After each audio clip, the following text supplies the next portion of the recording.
नमस्कार साथियों, मैं Sonu Chaudhary the Math Titans में एक बार फिर से आप सभी का स्वागत करता हूं।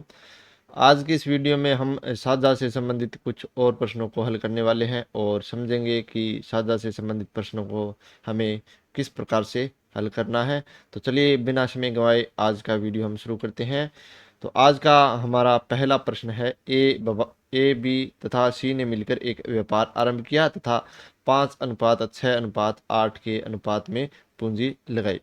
एक वर्ष बाद सी ने अपनी 50% पूंजी वापस ले ली तथा ए ने अपनी पूंजी का 60% राशि और लगा दी, यानी जो धन था वो 60% और बढ़ा दिया।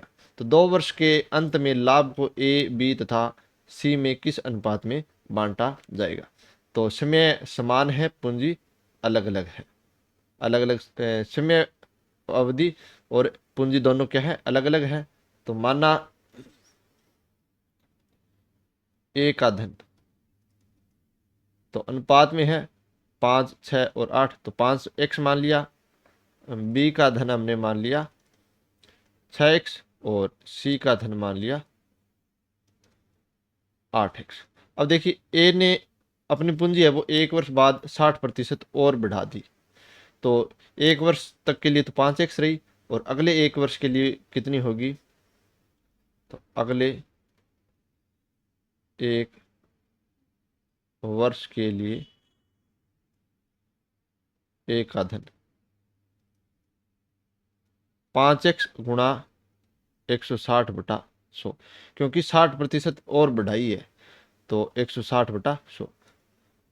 20 का भाग देंगे 8 बार और इसमें 5 बार, और 5 का भाग दिया इसमें x, यानी 8x। तो अगले एक वर्ष के लिए ए का धन कितना था 8x और शुरुआती एक वर्ष के लिए 5x। बी का धन पूरे 2 वर्ष समान रहा 6x और सी का धन अगले एक वर्ष के लिए कितना रहा 50% पूंजी वापस ले ली, यानी 6x गुणा में 50/100। तो भाग दिया 2 बार, 50 का भाग देंगे 2 बार जाएगा और 6x में 2 का भाग देंगे 3x। तो अब देखिए ए बी और सी की पूंजी का हम अनुपात निकालेंगे। तो ए की पूंजी 5x है, वो पूरे 12 माह के लिए रही। फिर ये 8x राशि ये 12 माह के लिए रही। बी की ओह यहाँ पर एक गड़बड़ हो गई, सी का जो 8x था वो कितना है 4x।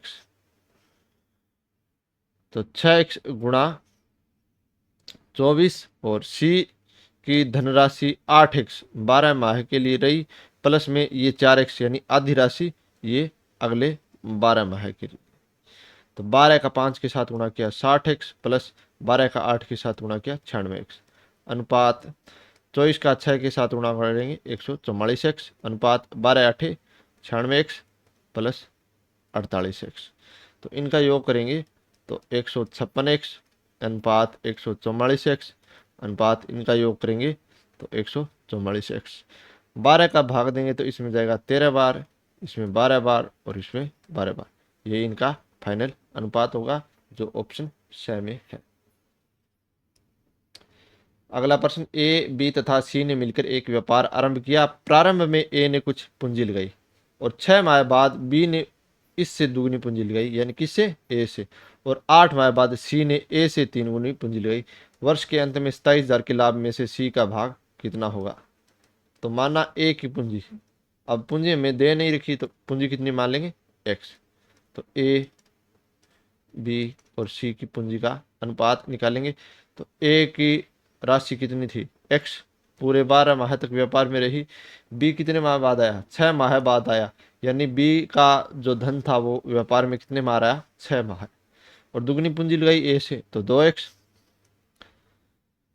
और 8 माह बाद सी आया, यानी व्यापार में कितने माह रहा 4 माह, सी से 3 गुना तो 3x। तो 12x अनुपात 12x अनुपात 12x, यानी 1:1:1। लाभ है वो तीनों में बराबर बंटेगा। तो सी का भाग कितना है, सी का अनुपात कितना है 1, कुल अनुपात 3 और गुणा में 27,000 भाग देंगे तो 9,000 आएगा, जो हमारे ऑप्शन ब में है। चलिए अगला, ए बी तथा सी ने मिलकर व्यापार आरंभ किया और 7/2, 4/3 अनुपात 6/5 के अनुपात में धन लगाया था। 4 माह बाद ए ने अपनी पूंजी में 50% की वृद्धि कर दी। यदि वर्ष के अंत में कुल लाभ 21,600 हो तो इसमें बी का भाग कितना होगा। अब देखिए, ए बी और सी के धन का अनुपात हम निकालेंगे। पहले ए बी सी के धन का अनुपात निकालेंगे। कितना दे रखा है, 7/2 अनुपात 4/3 अनुपात 6/5। भिन्न रूप में दे रखा है तो हम इसको सरल रूप में लिखेंगे। तो 2, 3, 5 का एलसीएम कितना आता है, 2, 3, 5 का एलसीएम आएगा 30। तो पूरे को 30 से गुणा कर देते हैं। तो भाग दिया 15 बार, 15 सत्ते 105, इसमें गया 10 बार यानी 40, और इसमें गया 6 बार यानी 36। यानी जो पूंजी का अनुपात कितना है, 105, 40 और 36। तो अब ए बी और सी का पूंजी का हमने अनुपात निकाल लिया, 105, 40 और 36। तो देखिए, ए की पूंजी 105 एक्स, और अपनी पूंजी में कितनी वृद्धि की, 50% की 4 माह बाद। तो 105 एक्स कितने माह रही, 4 माह, और फिर 50% की वृद्धि कर दी, यानी 105 एक्स गुणा 150/100। ये कितने माह है, ये रही 8 माह। अनुपात बी की पूंजी 40x पूरे 12 माह के लिए, और सी की पूंजी 36x पूरे 12 माह के लिए। तो 105 का 4 के साथ गुणा किया, 420x, प्लस इसको हल करेंगे, भाग दिया 50 का 3 बार, इसमें 2 बार, 2 का भाग देंगे 4 बार, 3 चौके 12, 12 का 105 के साथ गुणा करेंगे। तो 12 5 60 और 12 एकम 12, 1260x, अनुपात 12 चौके 48, तो 480x, 12 छिके 72 हासिल, 7 12 तिये 36 और 7 43, 432x।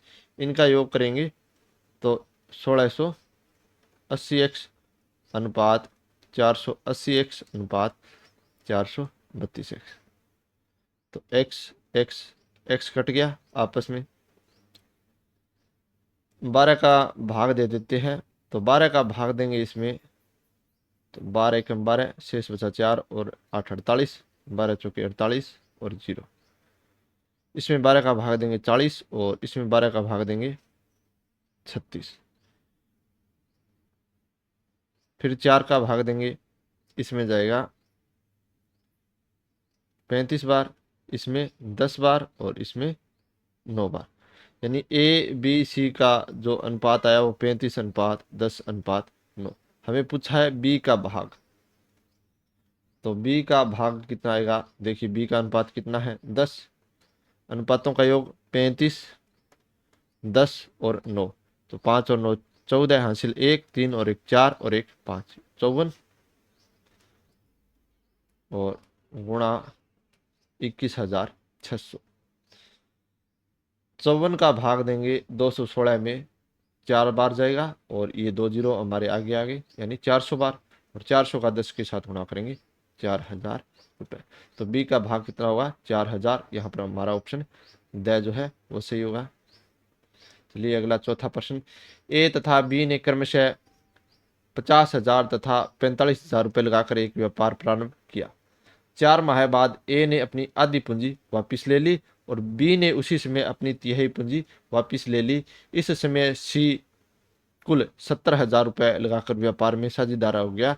तो वर्ष के अंत में लाभ 41,400 हो तो सी का लाभ कितना होगा। तो देखिए, ए की पूंजी कितनी है, 50,000। तो 4 माह बाद आधी पूंजी ए वापस ले लेता है, यानी 50,000 रुपये है वो पूरे 4 माह रहता है, और आधी पूंजी वापस ले ली तो बचे कितने, 25,000, वो बाकी के 8 माह के लिए। तो 50,000 का 4 के साथ गुणा कर लेते हैं, 2 लाख और 25 8 200 और 3 0 योग करेंगे तो 4 लाख। बी ने उसी समय अपनी तिहाई पूंजी यानी 45,000 रुपये 4 माह के लिए और तिहाई पूंजी वापस ले ली, तो 45,000 का 1/3 कितना होगा? 15,000। तो बाकी बचे कितने? 30,000। तो 30,000 8 माह के लिए, तो 45 चौके 180 और आगे 3 0 और 8 24 योग करेंगे 24 और 18 42 और आगे 4 0। और सी कुल कितने रुपए लगाता है? 70,000 कितने माह के लिए? 8 माह के लिए, क्योंकि 4 माह बाद आता है। तो 7 8 56 और 4 0। अब ए अनुपात बी अनुपात सी निकालेंगे, तो इसका अनुपात कितना है, मान कितना है? 4 लाख 4,20,000 और 5,60,000। तो 4 0 से 4 0 और ये 4 0 कट गए। 2 का भाग देंगे 20 21 और 28, यानी ए बी सी के लाभ का जो अनुपात आया वो कितना आया? 20:21:28। तो सी का लाभ कितना हुआ? तो सी का अनुपात कितना है? 28। अनुपातों का योग 20 और 21 41, 41 और 28 69, 69 गुणा 41,400। तो 69 का भाग देंगे 414 में 6 बार जाएगा और आगे 2 0 600। अब 600 का 28 के साथ गुणा किया तो 2 0 6 8 48 हासिल 4 6 2 12 और 4 16, 16,800 रुपये जो हमारे ऑप्शन ब में है। चलिए अगला, साझे के एक व्यापार में ए ने कुल पूंजी का 1/6 भाग 1/6 समय के लिए, बी ने कुल पूंजी का 1/3 भाग 1/3 समय के लिए तथा सी ने कुल पूंजी का शेष भाग पूरे समय के लिए निवेश किया। यदि 46,000 के कुल लाभ में से बी का भाग कितना है? यदि 46,000 का कुल लाभ है तो इसमें से बी का भाग कितना होगा? तो मानना कुल पूंजी मान लेंगे हम, कुल पूंजी है वो x रुपए है और कुल समय मान लेंगे y माह मान लेते हैं। अब देखिए ए कुल पूंजी का, तो ए ने कुल पूंजी का 1/6, तो 1/6 रुपए y/6 माह के लिए लगाया। और बी ने 1/3 भाग यानी x/3 रुपए y/3 माह के लिए लगाया। और सी ने कुल पूंजी का शेष भाग, तो सी का भाग कितना होगा? कुल पूंजी थी x में से घटा देंगे a का भाग x/6 और b का भाग x/3। तो 6 और 3 का लैस है 6 आएगा, 6 का x के साथ गुणा किया 6x माइनस x का x और 3 का भाग 6 में दिया 2 और 2 का x के साथ गुणा किया 2x। घटाव करेंगे 3x/6 यानी x/2 रुपये। तो सी ने x/2 रुपये लगाए कितने माह के लिए? पूरे समय के लिए, यानी y माह के लिए। तो ए बी सी, तो ए ने लगाए x/6 y/6 माह के लिए, बी ने लगाए x/3 y/3 माह के लिए और सी ने लगाए x/2 y माह के लिए। तो y आपस में कट गए और x भी कट गए। तो यहाँ पर आया 1/36 अनुपात 1/9 अनुपात 1/2। 36 9 और 2 का एलसीएम होगा 36 और पूरे को 36 से गुणा करेंगे तो 1/4/18। तो बी का भाग कितना है, अनुपात कितना है? 4। तो बी का भाग 4/18 और 4 22 और 1 23 और गुणा 46,000। 23 का भाग देंगे 46,000 में तो 2,000 और 2,000 का 4 के साथ गुणा किया 8,000, जो हमारे ऑप्शन ब में है। चलिए छठा प्रश्न देखते हैं। ए तथा बी साझेदारी में एक व्यापार में 4:5 के अनुपात में पूंजी लगाते हैं। 3 माह बाद ए अपनी पूंजी का 1/4 भाग और बी अपनी पूंजी का 1/5 भाग वापस ले लेता है। तो 10 माह बाद कुल 7600 रुपए के लाभ में से ए का भाग कितना है? तो माना ए की पूंजी हमने मान ली 4x और बी की पूंजी मान ली हमने 5x रुपए। देखिए 4:5 में है। अब 3 माह बाद क्या करता है? ए अपनी पूंजी का 1/4 भाग वापिस ले लेता है।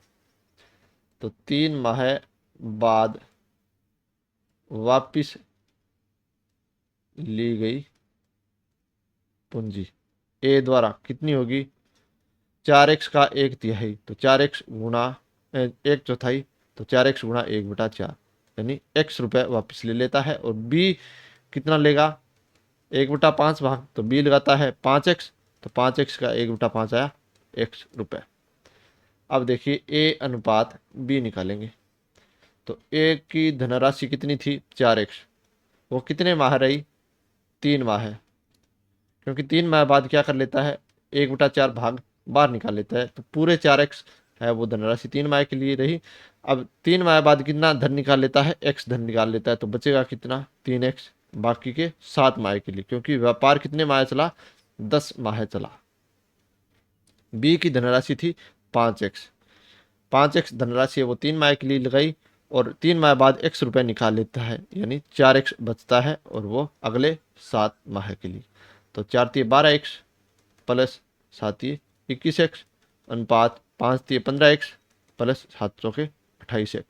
योग किया 33x अनुपात 5 और 8 13 और 43x। x से x कट गया। तो ए और बी के जो लाभ का अनुपात आया वो कितना आया? 33:43। अब देखिए ए का भाग निकालना है। तो 33 बटा अनुपातों का योग 33 और 43 का योग 76 गुणा कुल लाभ कितना था? 7600 का भाग देंगे 100 बार और 100 का 33 के साथ गुणा किया 3,300 रुपए, जो हमारे ऑप्शन में है। चलिए अगला प्रश्न देखते हैं। ए तथा बी मिलकर 6:5 के अनुपात में पूंजी लगाकर व्यापार आरंभ करते हैं। 7 माह बाद ए अपनी पूरी पूंजी वापस ले लेता है, जबकि बी अपनी आधी पूंजी वापस ले लेता है। यदि अंत में मिले लाभ का अनुपात 4:5 है तो बी का पूंजी कितने समय तक व्यापार में लगी रही? तो माना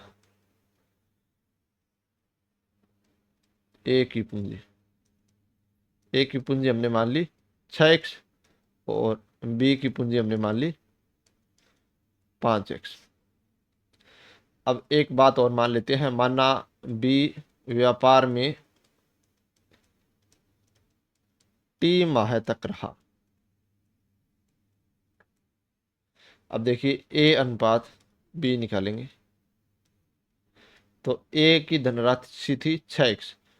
7 माह बाद ए अपनी पूरी पूंजी वापस ले लेता है, यानी ए है वो व्यापार में सिर्फ 7 माह रहता है। अब बी की धनराशि कितनी थी? 5x। 7 माह तक रही और आधी पूंजी वापस ले लेता है। तो 5x है वो 7 माह के लिए रही और बाकी बची हुई 5x/2 वो कितने माह के लिए रही? पूरे टी माह रहा व्यापार में, तो वो रही T-7, क्योंकि 7 माह हमने यहाँ पर लिख दिए। तो 6×7 = 42x अनुपात 5×7 = 35x प्लस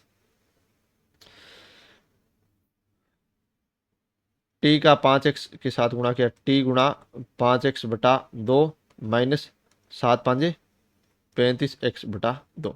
ये इनका अनुपात है लाभ का 42x बटा में 35x प्लस टी गुणा 5x बटा में 2 माइनस 35x/2। लाभ का अनुपात किसके बराबर है? 4:5 यानी 4/5 के।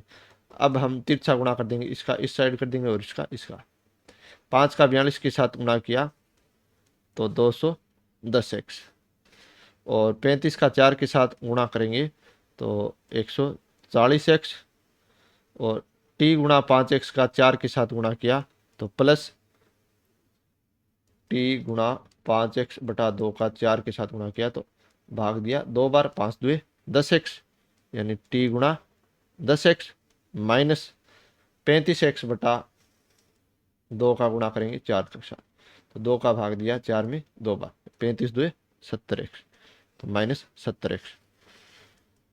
तो 210x बराबर 140 में से 70 गए 70x, और प्लस टी गुणा 10x। अब ये 70 इस साइड ले आए तो 210x माइनस 70x बराबर टी गुणा 10x। तो 270 में से हम घटाएंगे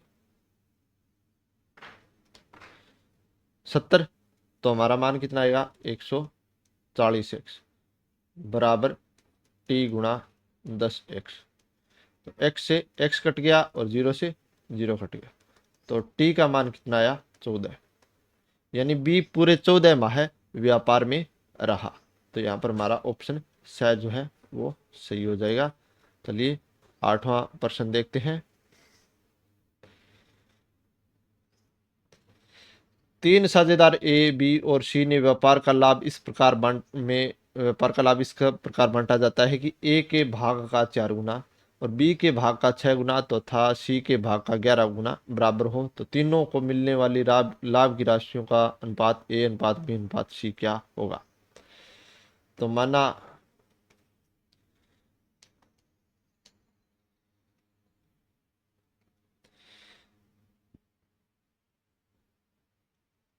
ए के भाग का 4 गुना, तो ए गुणा 4, और बी के भाग का 6 गुना, तो बी गुणा 6, और सी के भाग का 11 गुना बराबर है, और इसके बराबर हमने मान ली राशि के। तो ए का मान कितना आया? k/4। बी का मान कितना आया? k/6, क्योंकि ये 6 के भाग में चला जाएगा, और सी का मान कितना आया? 11/k। तो ए अनुपात बी अनुपात सी निकालेंगे, k/4 अनुपात k/6 अनुपात k/11। तो के और के कट गया आपस में, तो 1/4 अनुपात 1/6 अनुपात 1/11 भिन्न रूप में है। तो इसको हल करेंगे, 4, 6 और 11 का एलसीएम लेकर 2 का भाग देंगे 2 बार, 6 में 3 बार और 11 में जाएगा नहीं, फिर 2 का भाग देंगे 1 बार, 3 बार और 11 बार, फिर 3 का भाग देंगे 1 बार, 3 में जाएगा 11 में जाएगा नहीं, फिर 11 का भाग देंगे 1 1 1। तो 2×2 4, 4×3 12, और 12 का 11 के साथ गुणा किया 132। 132 एलसीएम आया, तो पूरे को 132 से गुणा कर देंगे, सभी को 132 से गुणा कर देंगे। तो 4 का भाग देंगे इसमें 33 बार जाएगा, 6 का भाग 132 में देंगे 22 बार जाएगा, और इसमें 12 बार, यही इनका अनुपात होगा। तो 33:22:12 जो हमारे ऑप्शन द में है। चलिए अगला, ए, बी तथा सी मिलकर एक व्यापार आरंभ करते हैं। ए पूरी लगाई धनराशि का 1/3 भाग निवेशित करता है, और बी का निवेश ए तथा सी के कुल निवेश के बराबर है। वर्ष के अंत में 90,000 के लाभ में से सी का भाग कितना होगा? तो माना कुल पूंजी हमने मान ली x रुपए। तो ए कितनी लगाता है? पूरी धनराशि का 1/3 भाग यानी x/3 रुपए। अब बी का निवेश किसके बराबर है? ए और सी के निवेश के बराबर है। तो ए का निवेश कितना है? x/3 प्लस सी, और ए प्लस बी प्लस सी का मान कितना है? x। तो ए का मान कितना है? x/3 प्लस बी प्लस सी बराबर x। तो बी प्लस सी बराबर एक्स माइनस ये एक्स बटा 3 इस साइड गया, तो बी प्लस सी कितना आया, यहाँ पर लेस लेंगे 3 आएगा, 3 का एक्स के साथ गुणा किया 3x माइनस एक्स यानी 2x बटा 3। अब b प्लस सी का मान आ गया 2x बटा 3 और b का मान कितना है x बटा 3 प्लस सी, b का मान ये है x बटा 3 प्लस सी, वो यहाँ पर रख देंगे तो x बटा 3 प्लस सी और ये हमारा c है बराबर 2x बटा 3। तो c और c हो गए 2c, x बटा 3 को इस साइड ले गए तो 2x बटा 3 माइनस x बटा 3, तो 2c बराबर 3, 2x में से x गया x, तो c का मान कितना आया x बटा 3 का 2 का 3 के साथ गुणा हो जाएगा यानी x बटा 6, ये c का मान आ गया। अब c का मान x बटा 6 आ गया, तो अब b का मान कितना आएगा, अब b का मान आ गया x बटा 3 प्लस x बटा 6, 3 और 6 का एलसीएम 6 ही आएगा, तो 6 आएगा तो 3 का भाग देंगे 6 में 2 बार और 2 का x के साथ गुणा किया 2x और x का x, तो 3x बटा 6 और हल करेंगे तो x बटा 2 क्योंकि 3 का भाग दिया एक बार और इसमें 2 बार, तो a b c का अनुपात निकालेंगे। अब a अनुपात b अनुपात c, a का भाग कितना है x बटा 3, b का हमने निकाल लिया x बटा 2 और c का निकाल लिया x बटा 6, तो सभी में x x और x कट गया, तो ये आया 1/3 अनुपात 1/2 अनुपात 1/6, सभी भिन्न रूप में है। 3, 2 और 6 का एलसीएम 6 आएगा, पूरे को 6 से गुणा करेंगे तो इसको 6 से गुणा कर देते हैं तो आएगा 2, इसको 6 से गुणा कर देते हैं तो आएगा 3 और इसको 6 से गुणा कर देते हैं आएगा 1, क्योंकि 6 से 6 कट गया, 2:3:1। अब देखिए सी का भाग ज्ञात करना है तो सी बराबर 1, सी का अनुपात है 1, 2 और 3 5 और 1 6 यानी कुल अनुपात है 6 और कुल राशि है 90,000, तो 90,000 में 6 का भाग देंगे 15,000, तो सी का जो अनुपात लाभ आया वो कितना आया 15,000। चलिए अगला 10वां प्रश्न देखते हैं। ए तथा बी ने मिलकर व्यापार आरंभ किया, ए ने 36,000 रुपये 8 माह के लिए निवेश किए तथा बी कुछ पूंजी लगाकर 6 माह तक व्यापार में रहा, अंत में बी को कुल लाभ का 15/31 भाग मिला, तो बी ने कितनी पूंजी लगाई, तो बी का लाभ कितना है 15/31 भाग, तो ए का लाभ कितना हो गया, भाग में दे रखा है तो एक में से घटाएंगे कुल भाग हमेशा एक होगा, तो 1 माइनस 15/31, एलसीएम 31, 31 का 1 के साथ गुणा किया 31 माइनस 15 यानी 16/31, तो ए और बी के लाभ का अनुपात कितना आएगा, ए का लाभ का भाग कितना है 16/31 और बी का 15/31, दोनों को 31 से गुणा कर देंगे तो 16:15, ये दोनों ए और बी के लाभ का अनुपात है, किसका अनुपात है लाभ का अनुपात है। अब हम में जो प्रश्न में हमें सूचनाएं दी गई है उसके अनुसार लाभ निकालेंगे कितना है, तो बी कुछ पूंजी लगाता है, तो माना बी है वो x रुपए लगाता है, अब बी x रुपए लगाता है तो a अनुपात b, ए ने कितने रुपए लगाए 36,000, कितने माह के लिए 8 माह के लिए, बी x रुपए लगाता है और 6 माह तक व्यापार में रहता है, तो 6 का भाग दे देंगे, इसमें जाएगा 6,000 बार और 6×8 48,000 अनुपात x। अब ये जो लाभांश का अनुपात आया ये इसके बराबर है, यानी 48,000 बटा x बराबर है 16/15, तो x का इस साइड गुणा कर देंगे तो 48,000 गुणा 15, 15 का इस साइड हो गया और x का इस साइड 16 गुणा x।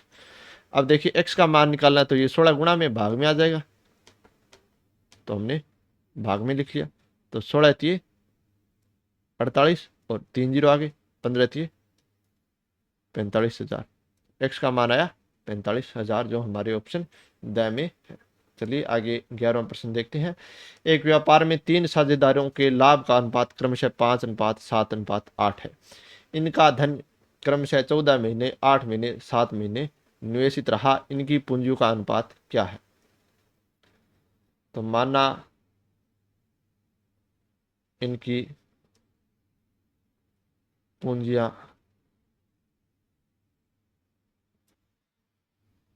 क्रमशः एक्स, वाई और जेड है।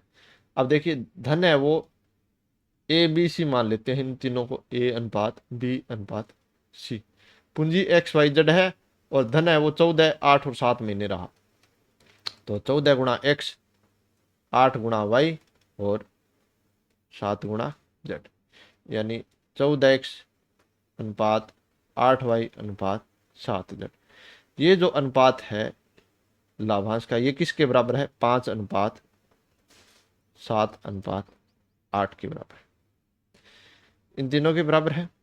तो अब देखिए दो दो अनुपात लेकर हम इनको हल करेंगे, यानी 14x बटा 8y, इसके बराबर हम ले लेंगे 5/7। तो यहाँ से हम x का मान निकाल लेते हैं, इसका इस साइड गुणा कर देंगे, इसका इस साइड। 7 का 14 के साथ गुणा किया 98x बराबर 8y का इधर गुणा किया 40y। तो चलिए y का मान निकाल लेते हैं। 98 भाग में आ जाएगा, 98 के भाग में आ गया 40x बराबर y। 2 से काटा 49 और ये 20 बार, यानी 49x बटा 20, ये किसका मान है? y का मान है। अब हम 14x और 7 z को लेते हैं, जहां से हम z का मान निकाल लेते हैं। तो 14x बटा 7 z बराबर 5 और 8, यानी 5/8। 8 का इधर गुणा किया 14 8 112x और 7 का इधर गुणा किया 35z। तो z का मान कितना आया? 112x बटा 35, ये आ गया z का मान। अब यहां पर हमें पूंजियों का अनुपात पूछा है, तो पूंजियां हैं x, y और z। तो x अनुपात y अनुपात z। तो देखिए a की पूंजी कितनी है? x। b की पूंजी y का मान कितना आया? ये वाला 49x बटा 20। और तीसरे c की पूंजी का z का मान कितना है? 112x बटा 35। देखिए ये कट रहा है 7 से 16 बार और ये 5 बार। तो x अनुपात 49x बटा 20 अनुपात 16x बटा 5। तो 20 और 5 का एलसीएम आएगा 20। 20 का x के पूरे को 20 से गुणा कर देंगे तो ये आ गया 20x अनुपात, ये हमारा कट ही जाएगा 49x। और 20 से गुणा करेंगे इसको तो 5 के 20, यानी 4 को 16 के साथ गुणा कर देंगे तो कितना आया? 64x। सभी में x कट गया तो फाइनल जो अनुपात आया वो कितना आया? 20 अनुपात 49 अनुपात 64, जो हमारे ऑप्शन ब में है। चलिए अगला प्रश्न देखते हैं। ए, बी तथा सी ने एक कार्य को 16,500 रुपये में समाप्त करने का ठेका लिया। ए तथा बी ने मिलकर कुल कार्य का 7/11 भाग समाप्त कर दिया, यानी ए और जो बी मिलकर कितना भाग समाप्त करते हैं? 7/11 भाग। शेष कार्य सी ने किया, इस धन में से सी का भाग कितना होगा? तो सी ने कितना कार्य किया? 1 माइनस 7/11, क्योंकि ए और बी मिलकर पूरे का 7/11 भाग कंप्लीट करते हैं। तो 11 लेस आएगा, 11 एकम 11 माइनस 7, यानी 4/11 भाग करता है। तो ए प्लस बी अनुपात सी, तो इनका अनुपात, इनका भाग है वो 7/11 और सी का भाग है वो 4/11। तो ए प्लस बी और सी का जो अनुपात आएगा वो 7/4 आएगा। हमें सी का पूछा है, अगर बी और ए का पूछा तो इसे और तरीके से हल करते, दोनों को अलग अलग निकालना पड़ता। हमें सिर्फ सी का पूछा है, तो सी का अनुपात कितना है? सी का अनुपात है 4, कुल अनुपात है 11 और ठेका है वो 16,500 का। तो 11 का भाग देंगे इसमें, 11 कम 11, शेष बचे 5 और 5 55, 11 5 55 और 2 जीरो, तो 15 चौके 60, यानी 6,000 रुपये। तो हमारा ऑप्शन 6। अगला 13वां प्रश्न, मीनाक्षी ने 12,000 रुपये का निवेश करके एक व्यापार आरंभ किया। 5 माह बाद 9,000 रुपये पूंजी लगाकर आभा साझेदार हो गई। वर्ष के अंत में कुल 4,416 के लाभ में से मीनाक्षी का लाभ कितना होगा? तो एक तो है मीनाक्षी और दूसरी कौन है? आभा। तो मीनाक्षी ने 12,000 रुपये लगाए पूरे 12 माह के लिए, और आभा 5 माह बाद आती है, यानी 7 माह व्यापार में रही, कितने रुपए लगाए? 9,000। तो 3 जीरो से 3 जीरो कट गए, 3 का भाग देंगे इसमें 3 बार और इसमें दिया 4 बार, 4 का 12 के साथ गुणा किया, 48 अनुपात 21, ये इनके लाभ का अनुपात है। तो हमें मीनाक्षी का पूछा है, मीनाक्षी का लाभ। तो मीनाक्षी का अनुपात कितना है? 48, और कुल अनुपात 48 और 21 हो गया 69, गुणा 4,416, 69 का भाग देंगे 4,416 में,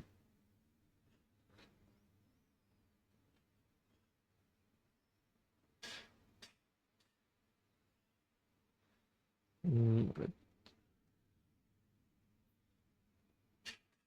414, 7, 6 और 2,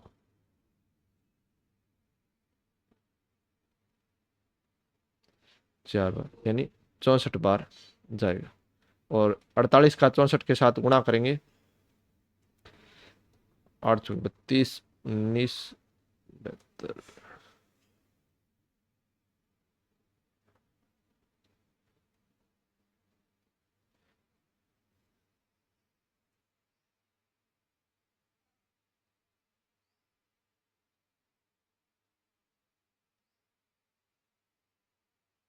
3,072 आएगा। तो यहाँ पर हमारा ऑप्शन 6 होगा। चलिए अगला 14वां प्रश्न देखते हैं।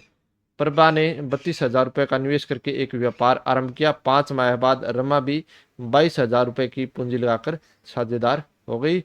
वर्ष के अंत में 16,409 रुपये के कुल लाभ में से प्रभा का भाग कितना है? तो एक तो है प्रभा और दूसरी है रमा। तो प्रभा ने 32,000 रुपये लगाए पूरे 12 माह के लिए, और रमा ने 22,000 रुपये लगाए, 5 माह बाद आई तो 7 माह के लिए। तो 3 जीरो से 3 जीरो कट गए, 2 का भाग देंगे 11 बार और इसमें 16 बार, 16 का 12 के साथ गुणा किया, 16 2 32 हासिल 3, 16 कम 16 और 3 19, 192 अनुपात 77। तो अब पूछा है प्रभा का भाग। तो प्रभा का अनुपात कितना है? 192, और दोनों अनुपातों का योग 7 और 2 9, 9 और 7 16 हासिल 1 269 गुणा 16,409, भाग दे लेते हैं 16,409 में 269 का 7 बार देखते हैं, 7 नहीं हासिल 6, 48, 6 बार जाएगा, 6 नहीं 54 हासिल 5,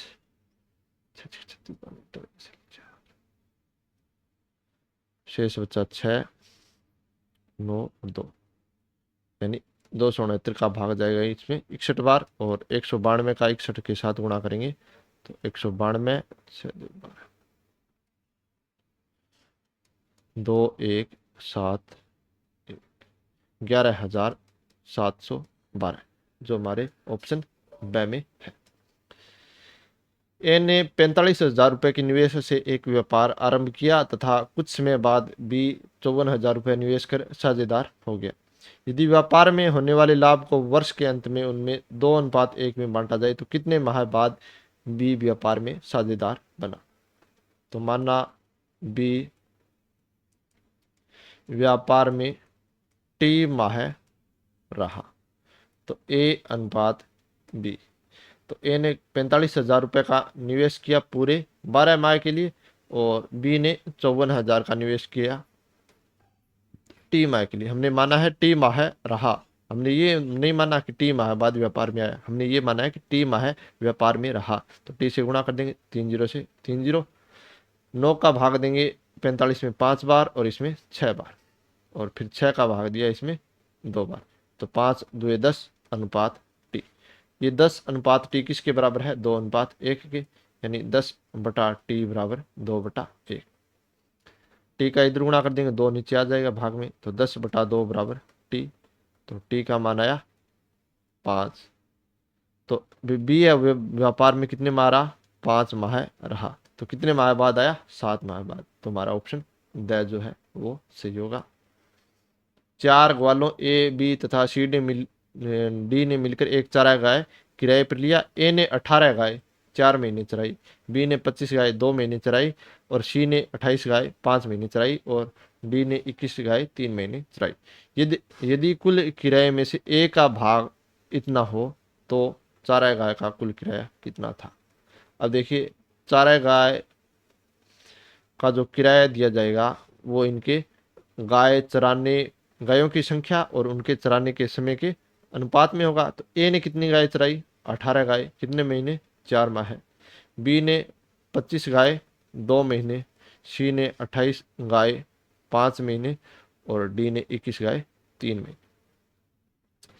तो 18 चौके 72, 25 दुए 50, 28 पंजे 140 और 21 तिये 63। तो ए का हिस्सा कितना है? 72 है। तो इसको मान लिया 72 एक्स किसके बराबर आया? 36,000 के, 3600 रुपए के। तो एक्स का मान कितना आया? 3600 भाग 72। तो भाग देंगे 5 बार जाएगा, 72 5 360 होता है, ये 0 आ गया। तो एक्स का मान आ गया 50। तो कुल किराया होगा इन अनुपातों का योग के साथ 50 का गुणा, यानी 72 x plus 50 x plus 140 x plus 63 x. तो योग करेंगे 2 और 3 5, 7 और 5 12, 12 और 4 16, 16 और 6 22, हासिल 2, 2 और 1 3, 325 एक्स। तो 325 गुणा 50, 0 का 0, 5 5 25, हासिल 2, 5 2 10 और 2 12, हासिल 1, 5 15 और 1 16, 16,250 रुपये, जो हमारे ऑप्शन स में है। चलिए 17वां प्रश्न देखते हैं।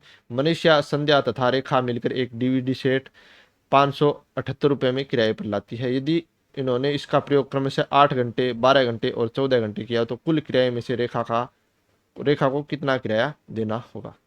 तो एक तो है मनीषा, संध्या और रेखा। मनीषा ने 8 घंटे चलाया, संध्या ने 12 घंटे और रेखा ने 14। तो 2 का भाग दिया 4 बार, इसमें 6 बार और इसमें 7 बार, यानी इनके किराए का अनुपात कितना आया? 4 अनुपात 6 अनुपात 7। तो रेखा को कितना किराया देना होगा? रेखा का अनुपात है 7 और कुल अनुपात 4 और 6 10 और 7 17 है, और कितने रुपए में? 578 में। तो 578 से गुणा कर देंगे, 17 तिये 51, शेष बचे 6 और 8 68, 17 चौके 68। 7 को 34 के साथ गुणा करेंगे तो 7 चौके 28, हासिल 2, 7 21 और 2 23, 238 रुपये, जो हमारे ऑप्शन ए में है। तो दोस्तों, आज का वीडियो हम यहीं पर समाप्त करते हैं। उम्मीद है आपको इन सभी प्रश्नों का हल है वो अच्छे से समझ में आ गया होगा। मिलते हैं एक और वीडियो में। जय हिंद, जय भारत।